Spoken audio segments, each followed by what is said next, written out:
أشرف حكيمي أفضل لاعب في المباراة، يستحق ذلك. يواصل الدولي المغربي أشرف حكيمي تألقه رفقة فريق باريس سان جيرمان، حيث توج أشرف حكيمي بجائزة أفضل لاعب في المباراة التي جمعت فريق العاصمة الفرنسية بفريق سياتل الأمريكي برسم الجولة الثالثة في إطار منافسات كأس العالم للأندية والتي تجرى أطوارها بالولايات المتحدة الأمريكية.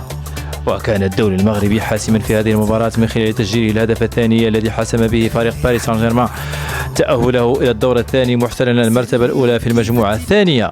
ويبصم الدوري المغربي على موسم خرافي واستثنائي مع فريق البي اس جي، حيث أصبح أفضل ظهير أيمن في العالم حاليا حديث عالم المستديرة كأحد أبرز النجوم الحاليين، حيث يرشحه الكثيرون لنيل الكرة الذهبية العالمية.